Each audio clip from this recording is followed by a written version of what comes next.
Hey everyone, it's Colin. How's it going? We've seen some amazing advancement in the graphics quality of video games in the last few decades. But what about the music?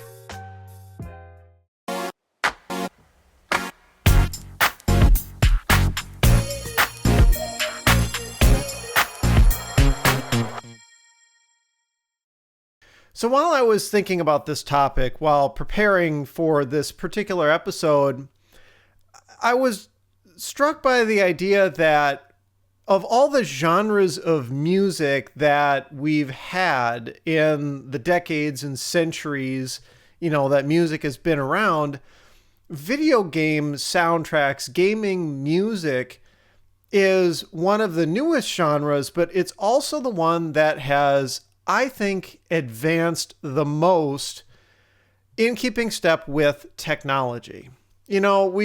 We've seen some genres of music have very little advancement in terms of like the way the genre sounds or the way it's performed, that sort of thing.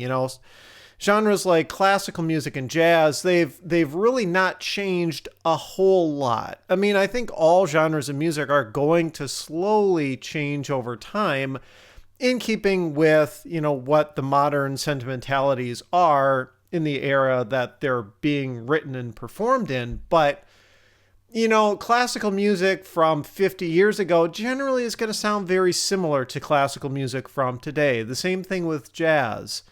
I mean, even some other genres like rock and roll, which are relatively new, considering the span that humans have known music for. Even rock and roll, you listen to some tracks from, say, the 80s and you listen to some modern rock and roll and they sound similar. I mean, you could have taken some of those tracks from the 80s and recorded them in the modern day and they would have sounded the same, or vice versa. But there have been some other genres that have been advancing with what musical technology has been able to offer. So, hip hop and rap, I think those have taken a lot of cues from, of course, a bunch of genres, but some also from electronic music. And electronic music is kind of the epitome of keeping in touch and in step with modern technology. So we've seen some major advancement in terms of hip hop and rap. But I think gaming soundtracks are probably the best tied to technology because technology is where they were born, right?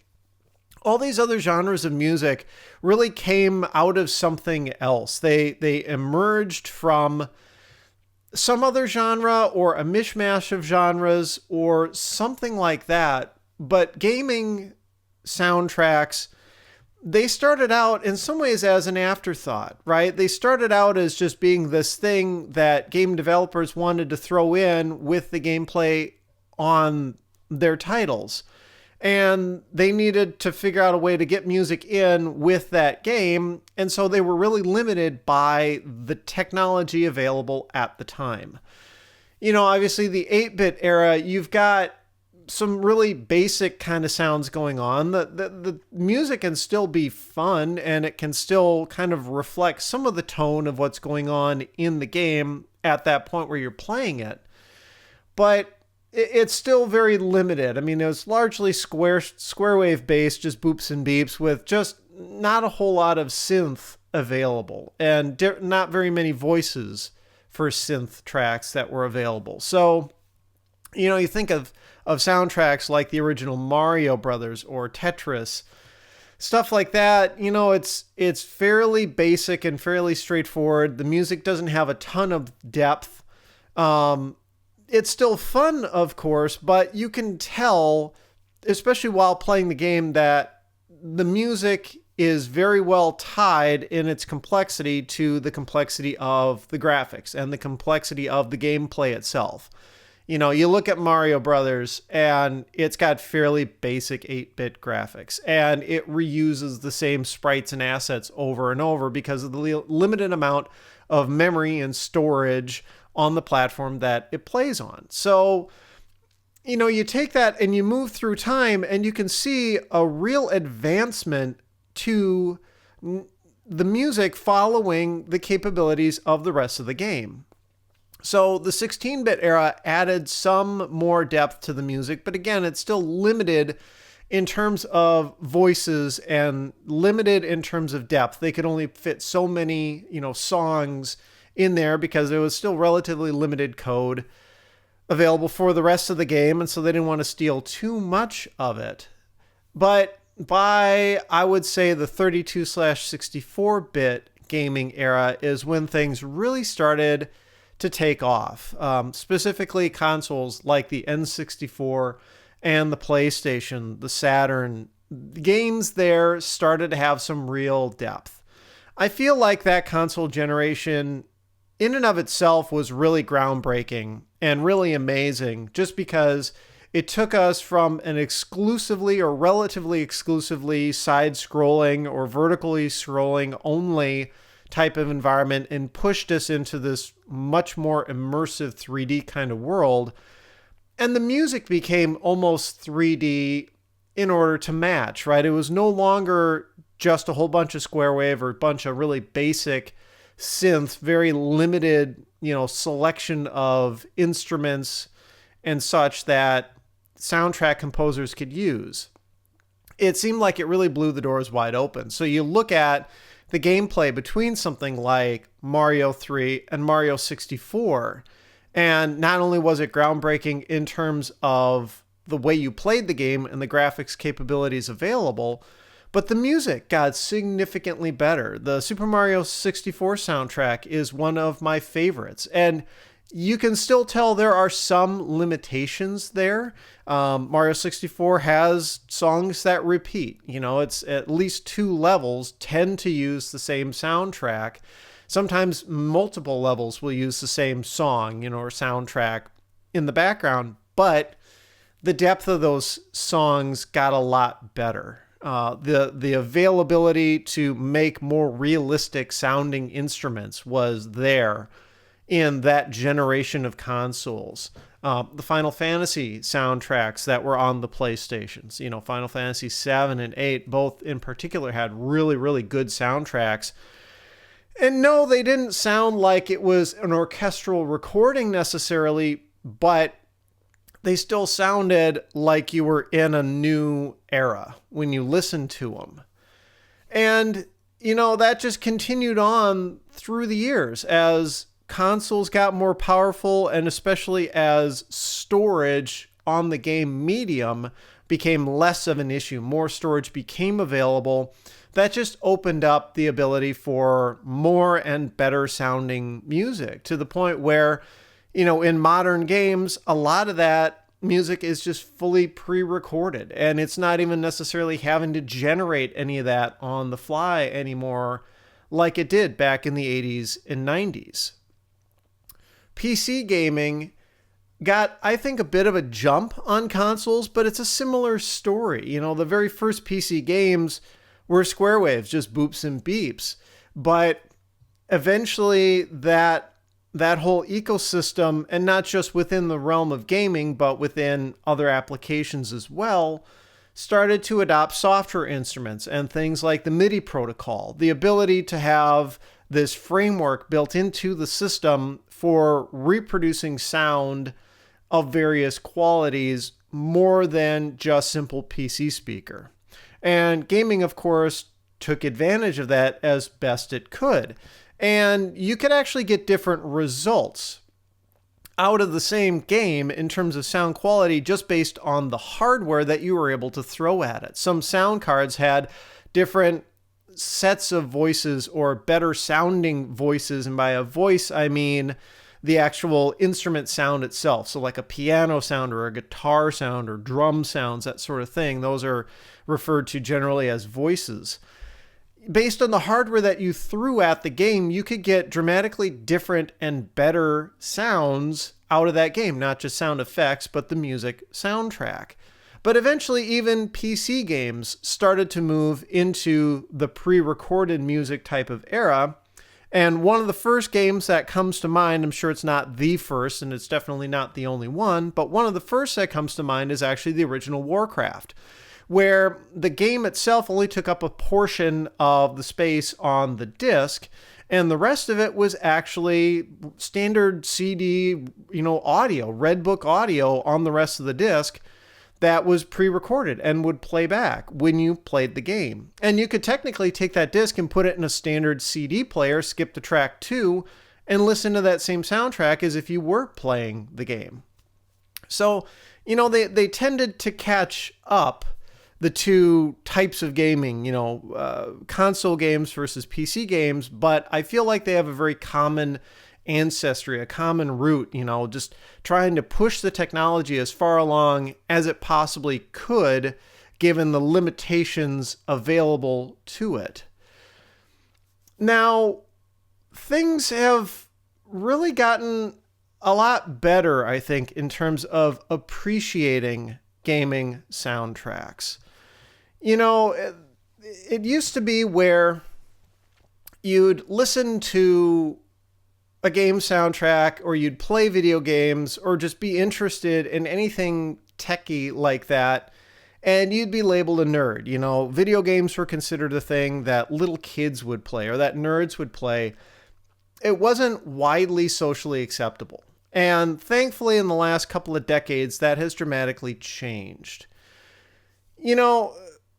And gaming soundtracks, I don't think are the first genre of music to have gotten like a label or a stigma like that, where if, you were a child of the 80s and you were caught listening to music from a video game, you might get chastised for it. You might get labeled something, or people might express their disapproval. Although, I guess in the 80s, some people just expressed disapproval of video games in general, but it's nothing new.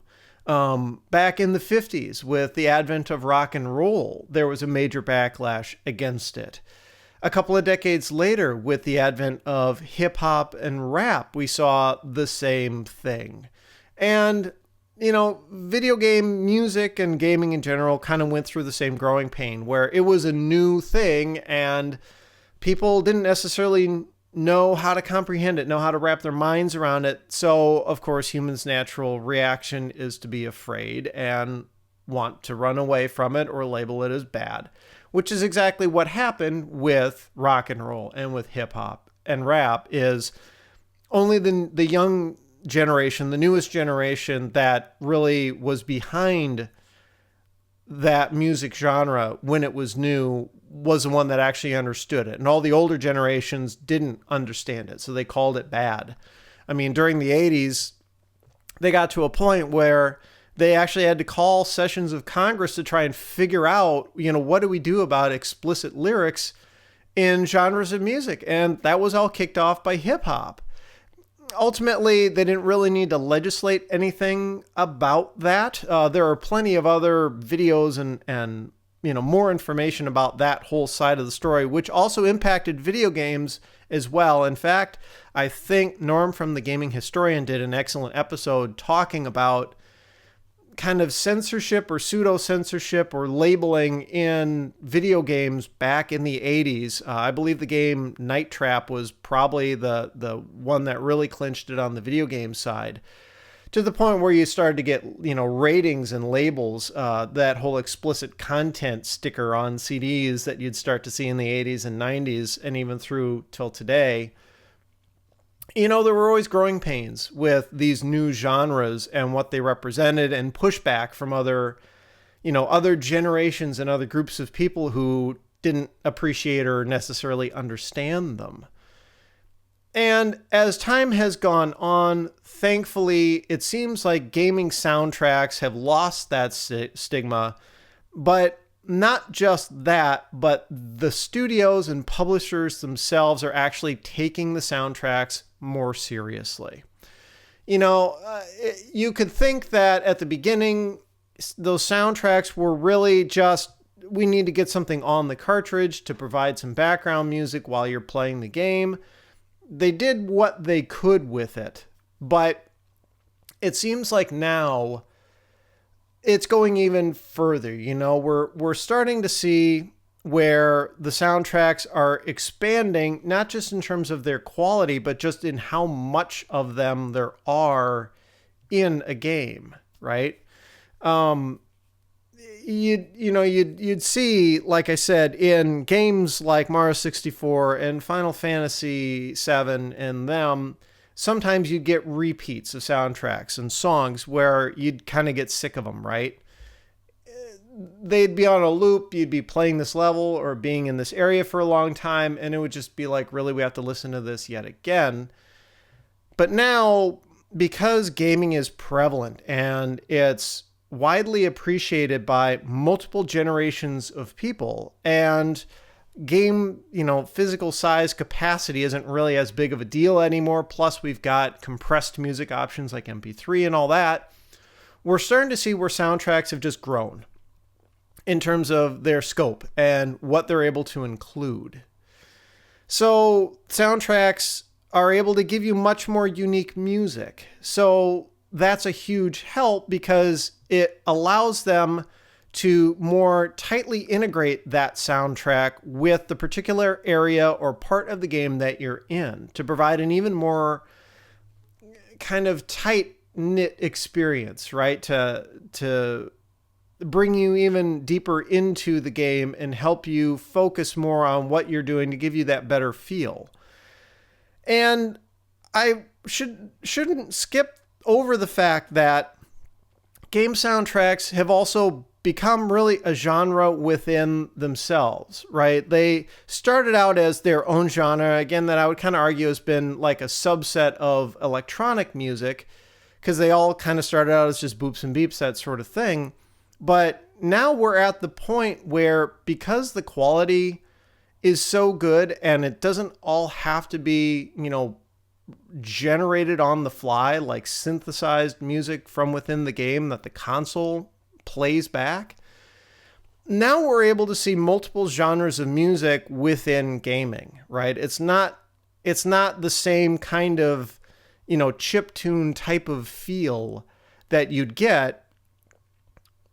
Now it's more, they can tie the specific genre of music and pick from all the genres of music that are available to fit that particular game or even the portion of the game. Cuphead is a great example. It's got a bunch of kind of old-timey sounding music. It's all completely modern. It's brand new music, but it just integrates even better with the visuals and the theme that's going on with the game. Whereas you've got some other ones, like racing titles maybe, where you've got a much more modern, upbeat, techno kind of driven soundtrack to emphasize that sense of speed and that sense of motion, that you've got in a game like that. Where you can have kind of a sense of whimsy in some levels, or more brooding moments when you're trying to fight a boss or go exploring, maybe in a scary area, that sort of thing.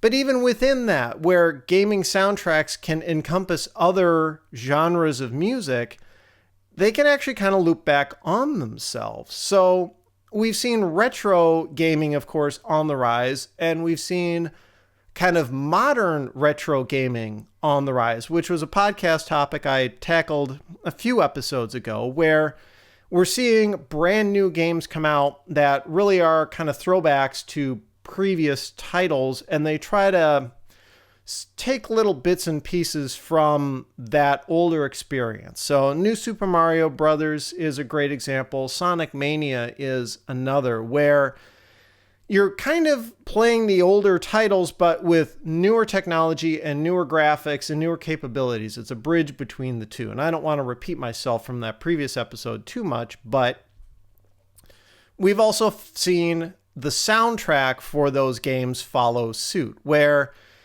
you listen to the New Super Mario Brothers soundtrack and it's modern in terms of the instruments that it uses and the quality that it has, the capabilities it has, but it also gives you that feel of, what gaming was like back in the 80s and early 90s, where, the whole title, where the whole game is trying to draw inspiration from. Sonic Mania is another excellent example of this. You look at Sonic Mania and it looks like a 16-bit game. It's very pixelated.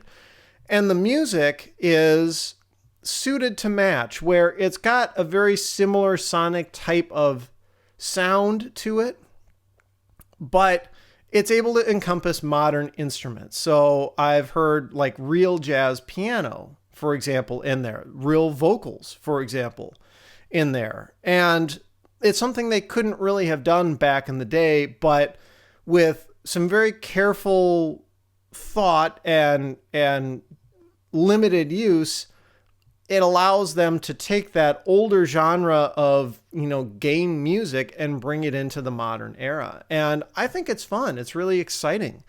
And the studios and publishers are seemingly really embracing this because, like I said, not only are these soundtracks getting, deeper in depth and there's more actual songs available in the soundtrack for any given game, but the publishers are making it accessible now.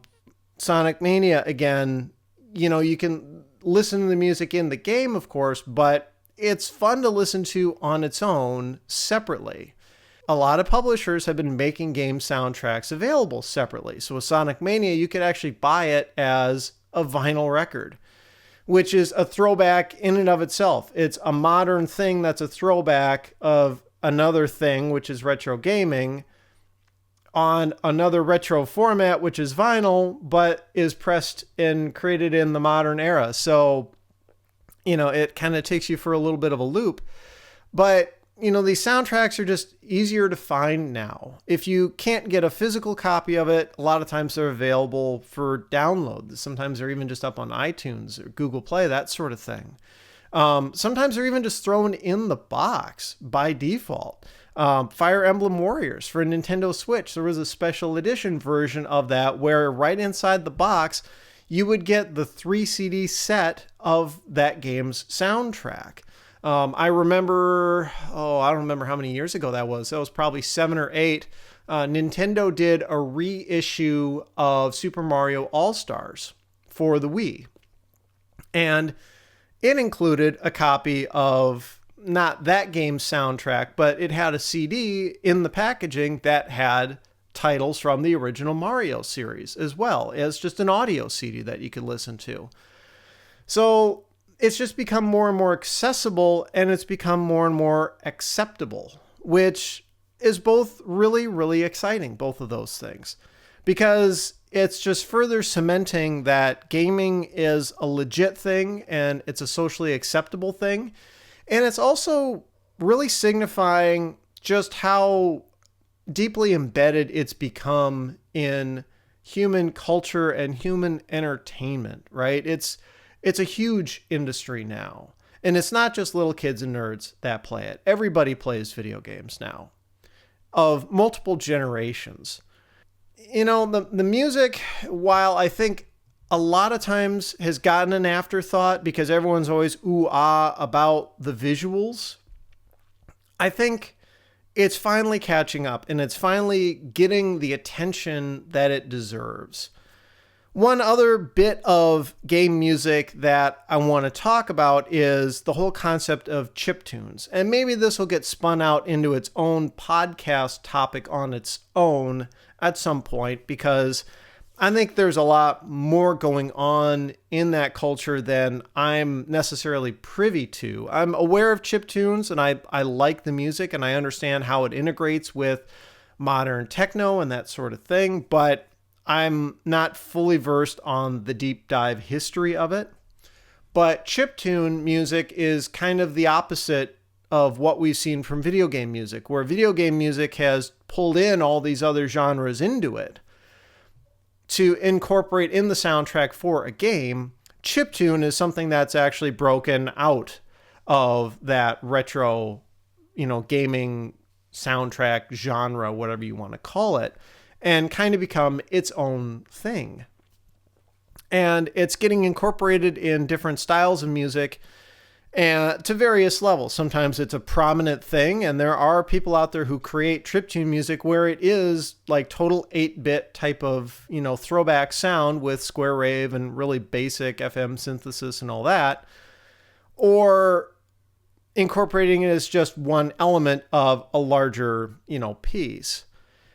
I am a little embarrassed to admit, and I wish I had done this earlier because I owe him a big apology, but Cat Skull Games several months ago sent me a couple of kits for their integration units. They basically sell, amongst other things, boards that allow you to connect to Game Boys and control them through MIDI for the purpose of making chiptune music. It's been on the list for a long time for me to talk about and share with all of you. So that's where I'm embarrassed, and I'm sorry for not getting it out there a little sooner. I've been trying to figure out how I would handle a review of an item like that because I'm not really that deep into chiptune music making myself. It's actually been quite a while since I've really even been involved in any sort of music performance or production. But nevertheless, I did at least assemble the kit. There are a couple of them. There's a larger one that basically piggybacks on top of an Arduino.